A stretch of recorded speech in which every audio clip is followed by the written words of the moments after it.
Hello, हा अनिल कुराडे बोलतायत का सर? वंदे मातरम. हा, मी जितेंद्र भावे बोलतोय, निर्भय महाराष्ट्र पार्टी. हा, तुम्ही काही व्याजाने पैसे दिले का त्या जाजू कुटुंबाला? उसने जे काही दिलेले आहे ना, ते कुटुंब प्रचंड दहशती खाली आहे. ते आत्महत्या करण्याच्या मनस्थितीत माझ्या निर्भय महाराष्ट्र पार्टीच्या कार्यालयात आलेले आहेत. तर तुम्ही त्यांची गाडी का पळवून नेली आहे? जे काय असेल ते झाकली मूठ 1.25 लाखाची ठेवा. ही केस माझ्याकडे आलेली आहे. मी त्याचा शेवटपर्यंत पाठपुरावा करण्याऐवजी तुम्ही एकाच गावातले आणि त्यांचे पैसे जे काही त्यांनी घेतलेले ते तुम्हाला परत केलेले, तुम्ही अवाजवी पैसे परत घेताय असा त्यांचा आरोप आहे.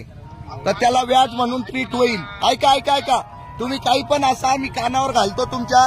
मी एकदा हे सगळं माझ्या फोनवर जर घेतलं ते तुम्हाला धोक्याचं होईल. मला काही प्रॉब्लेम नाही, पण तुमचं जर झाकली मूठ 1.25 लाखाची होत असेल बसून, तर त्यांची गाडी त्यांना देऊन टाका आणि त्या कुटुंबाला सुखाचा श्वास घेऊ द्या. तुमच्या दादागिरी पायी ते मरायला लागलेत ते लोक.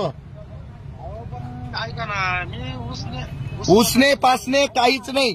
तुम्हाला जे पैसे दिले ते काय दूध खुले लोक नाहीये, शेंबडे लोक नाहीयेत. ते व्यवस्थित व्यवहार सांगताय मला इथं. मी अशीच्या अशी ही केस एसपी साहेबांकडे जर नेली, तुम्हाला प्रॉब्लेम येईल या गोष्टीचा.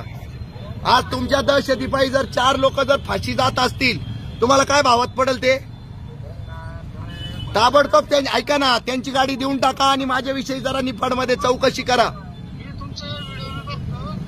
हा, मग सोडून द्या ती गाडी, सोडून द्या गाडी. हा, पैसे पण सोडून द्या आणि ती गाडी पण सोडून द्या आणि विषय बंद करून टाका. सोडून द्या कारण तुम्हाला भरपूर पैसे मिळालेले. तुम्हाला भस्म्या रोग झाल्यासारखं वाटतंय मला. तुम्ही सोडून द्या. ऐका माझं काम, कारण आहे ना, माणसं आहे ना एवढे जीवावर उदार होत नाही बघा. हा, अहो ते सगळं घेतलंच जातं. धंदेवाईक सावकारी अशीच असते. उलट तुमच्याकडे हे चेक आहेत ना, तर हा प्रूफ आहे की तुम्ही त्यांची लूट करताय म्हणून. अहो ते साक्षीदारही डुप्लिकेट असतात. ते सगळं मी सिद्ध करील. तुम्ही बघा, मी काय तो हुशारीचा निर्णय घ्या. ही केस चुकून माझ्याकडे आलेली आहे, तर ते एक म्हणतात ती डाकीन असती ना, ती 4 घरं सोडती, तसं हे घर सोडून द्या आणि तुमचा धंदा चालू द्या. मी तुम्हाला काही बोलणार नाही.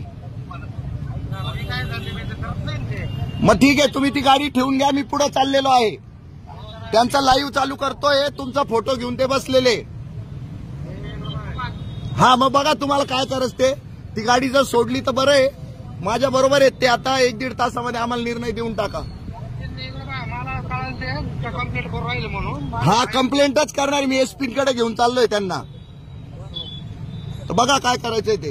1 तास थांबतोय मी. काही पैसे नाही तुमचे, तुम्ही विषय सोडून द्या. अहो ती डाकीन जशी 4 घरं सोडती ना, तर तुम्ही हे घर सोडून द्या. विषय संपला.